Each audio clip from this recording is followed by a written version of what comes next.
High everyone, नमस्ते। आज मैले हजुरहरूको लागि माछाको अन्डाको पकौडाको रेसिपी लिएर आएको छु। खानामा एकदमै टेस्टी हुन्छ। अब बनाउन सुरु गरौँ है। मैले चाहिँ यो माछाको अन्डा, यो चाहिँ 2टा रहु माछाको अन्डा लिएको हो। अब हामीले चाहिँ जुन पकौडाहरू बनाउँछौँ त्यस्तै किसिमले नै यो बनाउने हो। यसमा अब प्याज राखिदिउँ। मसिनो गरेर काटेको छु मैले प्याज। त्यसपछि धनिया पनि थोरै काटेर राखेको छु, यो पनि राखिदिउँ। अदुवा लसुनको पेस्ट लिएको छु, यो पनि राखिदिउँ। माछाको मसलामा चाहिँ हामीले यो चाट मसला पनि राखिदियो भने एकदमै मिठो हुन्छ। त्यसपछि हरियो खोर्सानी लिएको छु, मसिनो काटेर यो पनि राखिदिउँ। अब थोरै जिरा पनि राखिदिउँ, थोरै बेसार,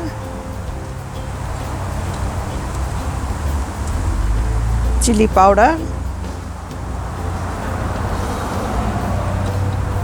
थोरै जिरा धनियाको पाउडर, स्वाद अनुसारको नुन राखौँ। हामीले चाट मसला पहिल्यै राखेको छौँ। चाट मसलामा पनि नुन हुन्छ हैन, त्यसैले आफ्नो स्वाद अनुसार ठिक्क कति हुन्छ राख्नुपर्ने हो नुन राखौँ। चामलको पिठो लिएको छु मैले, यो पनि राखिदिउँ। यसले चाहिँ अलिक क्रिस्पी हुन्छ। अब बेसन पनि राखिदिउँ। एकैचोटि धेरै राख्नु हुँदैन, थोरै गरेर हामीले मिक्स गरेर मिलाउनु पर्छ। अब यो सबैलाई मिक्स गरौँ।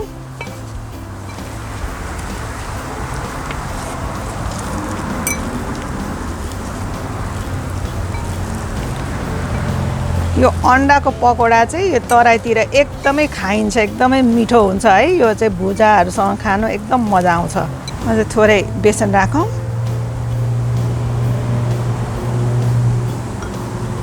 अब यसलाई पनि मिलाइदिउँ फेरि। ल, हामीले सबै यसमा मिक्स गरिसक्यौँ। अब पकौडा बनाउन तयार भइसक्यो। अब पकौडा बनाउन सुरु गरौँ। मैले चाहिँ हिट अन गरेर प्यानमा तेल राखिसकेको छु तताउनलाई। तेल तातियोस्, त्यसपछि राखौँला।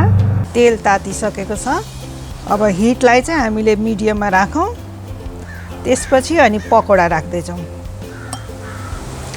तपाईँहरूले पकौडालाई यसरी चम्चाले राख्दै जानुभए पनि हुन्छ, हातले राख्नुभए पनि हुन्छ।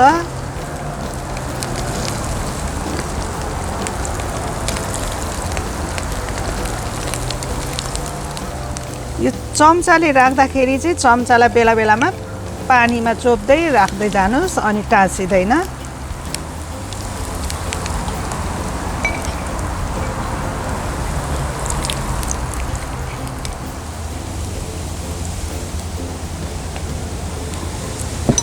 एक ब्याच पहिला यति राखेर फ्राई गरौँ। हामीले चाहिँ पकौडा राख्दाखेरि चाहिँ मिडियम हिटमा राख्नुपर्छ। त्यसपछि राखिसकेपछि चाहिँ हामीले मिडियम टु हाईमा राखिदियो भने अनि ठिक्क हुन्छ। पकौडा राम्रोसँग भित्रसम्म पाक्छ। अब पहिला राखेको पकौडा पल्टाइदिँदै जाउँ। हेर्नुहोस् त कस्तो राम्रो हुन्छ भने यो खाँदा पनि यति मिठो हुन्छ। मलाई त एकदमै मनपर्छ। हामी त सानोदेखि नै यो माछाको पकौडा खाइरहेको बानी है, एकदमै मनपर्छ।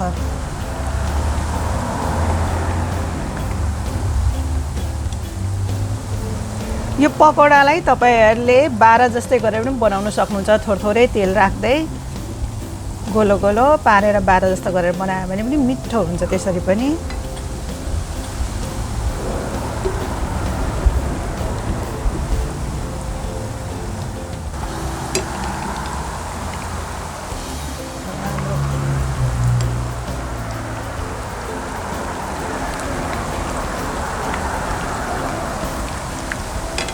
यसलाई चाहिँ बिस्तारै पकाउँदाखेरि चाहिँ भित्रसम्म राम्ररी पाक्छ।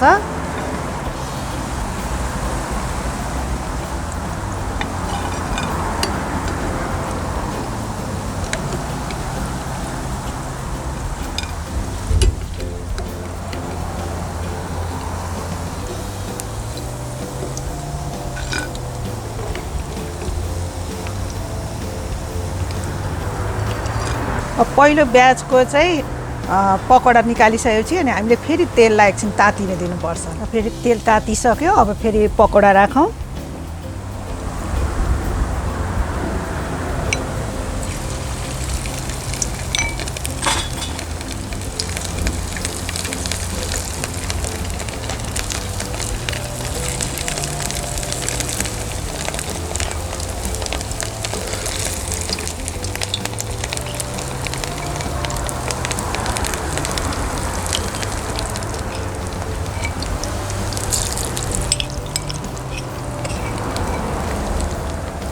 यो लास्ट एउटा पकोडा रह्यो, यो पनि राखिदिउँ।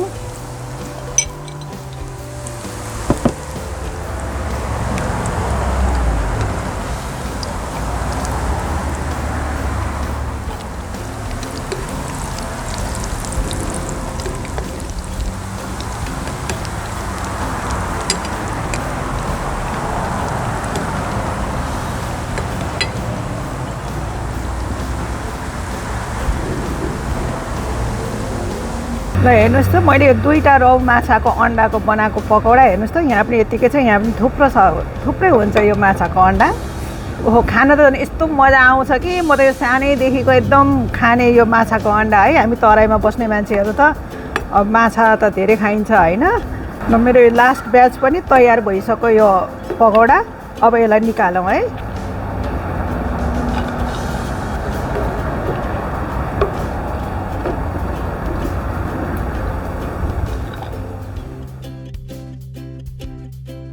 ल हेर्नुहोस् त, यो पकौडा कस्तो क्रिस्पी भएको छ मजाको। हेर्नु त, त्यसैले चामलको पिठो राख्दाखेरि चाहिँ एकदमै राम्रो हुन्छ। हेर्नुहोस् त, यो यति राम्रो भएको छ, हेर्नुहोस्। ल तपाईँहरूले पनि यस्तै गरेर माछाको अन्डाको पकौडा बनाएर खानुहोस्। तपाईँहरूलाई मेरो यो रेसिपी मन पर्यो भने मलाई लाइक, कमेन्ट र सब्सक्राइब गरिदिनु होला। यस्तै गरेर म फेरि अरू नयाँ रेसिपीहरू लिएर आउनेछु। त्यतिन्जेलसम्मको लागि बाई।